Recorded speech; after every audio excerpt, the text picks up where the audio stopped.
why I say you're a blockhead, Lowry. How could you let such a thing happen? The man was innocent. What do you think the press are going to say about all this? Now get out of here! Get the hell out of my sight! And if I have any more trouble with you, you'll be dishing out parking tickets before long. That's a promise, Lowry!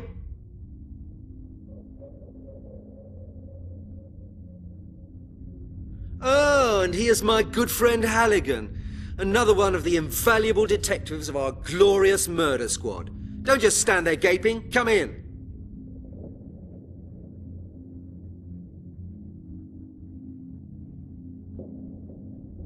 I'm glad you could make it. After all, you're a busy man, aren't you? Now look here, Detective Halligan. I've got used to being surrounded by a bunch of incompetent, half-baked blockheads. But your smart, well-dressed colleague Lowry has just earned himself the golden badge of stupidity.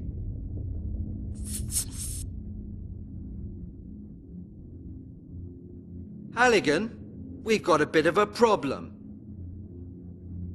We've had an innocent man locked up in jail.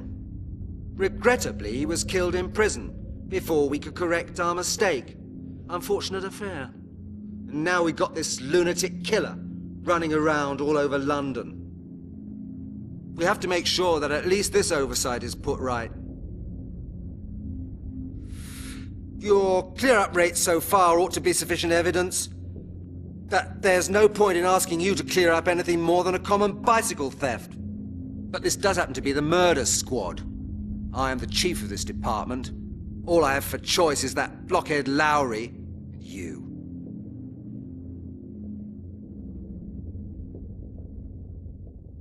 Okay, Chief. What do you want me to do?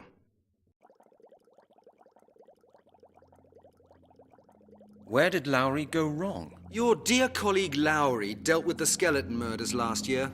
You should know that, Halligan. Lowry worked on the case for several months and finally managed to pull a culprit out of the hat. A butcher from South London. A married man with kids. They gave him a life sentence. He was in jail till 3 weeks ago. Pulled out of the hat, you say? So the butcher didn't do it after all? Oh, you're a genius, Halligan. He didn't do it. We found that out today. He didn't do it? How could he be convicted then? Detective Lowry imaginatively constructed an impressive chain of evidence, and the court followed his arguments in detail. The public wanted somebody to blame, and they found somebody. That's life. Well, all right, these things happen. But how do you know that the man Lowry arrested didn't commit the murders? Very simple. Dead people don't go around committing more murders. There's been another murder. Exactly, Halligan. A pile of bones has been found in Epping Forest. Supposedly a male corpse. We don't know any more than that. I presume we both agree that it can't have been Lowry's man, eh? Oh, of course. You see, I've just managed to get that into Lowry's head as well. You heard it? Lowry's off the case. Halligan, you drive out to Epping Forest and take a look at the evidence. Of course, sir. And Halligan, no sloppiness now. I want results. Sensible results. The press has already been terrorizing me this morning. The killer must be found. Do I make myself clear? Of course, Chief. Good. This is the file with all the necessary information, and now you better get going quickly.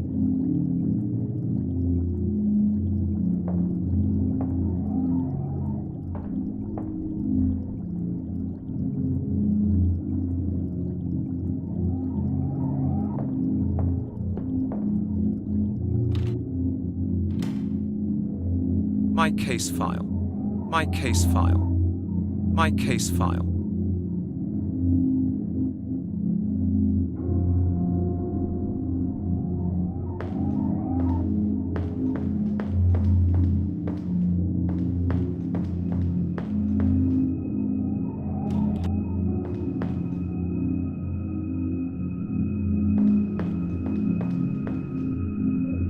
Hello, Chris. Hi, Halligan.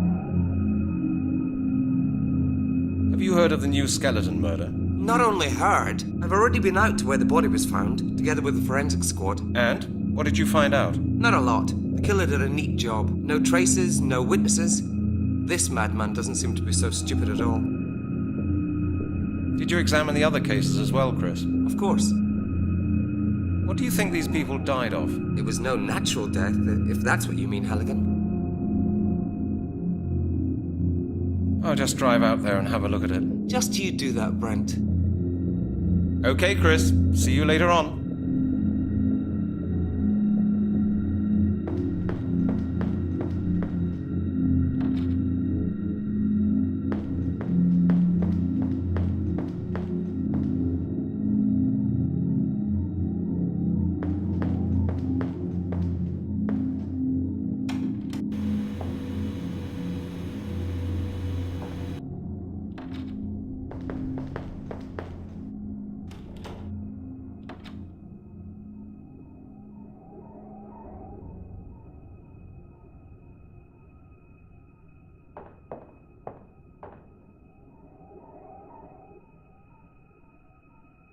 Hello, Lowry. Oh no, not you, Halligan. You're all I need at the moment.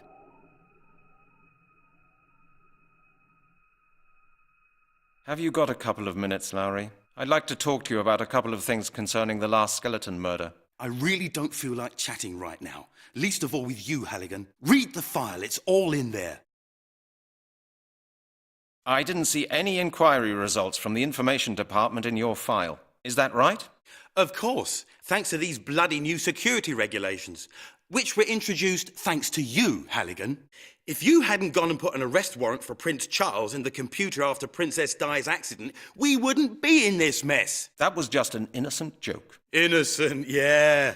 In this department, nothing can be done without forms these days. You can't even get a pencil sharpener without written authorization. By the time you got the bloody forms filled in, they're out of date.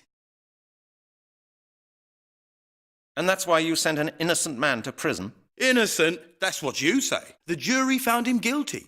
What more do you want?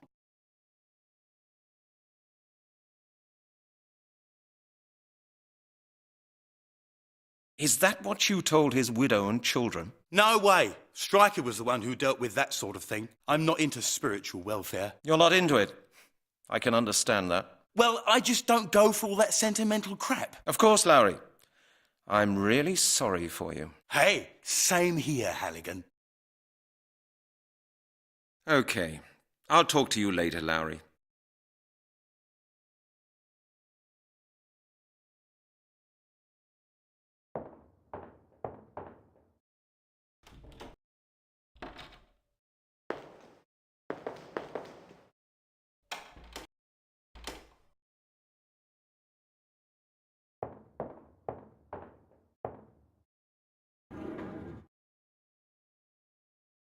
I'll take it with me. Maybe I'll give it back to Miss Browning today. I'm determined to give up smoking. Leave those alone.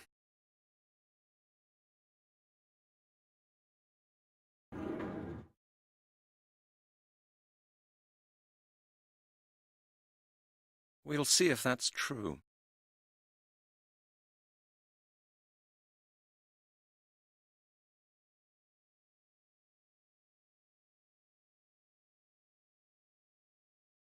There's only superfluous stuff in there.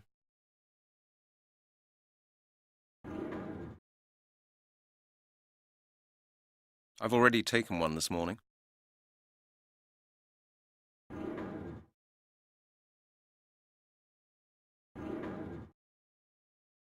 Leave them. I don't need those anymore. That used to be my weekly ration. My darts.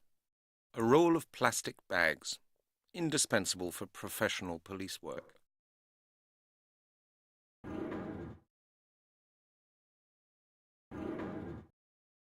That's a bottle of naturally cloudy apple juice.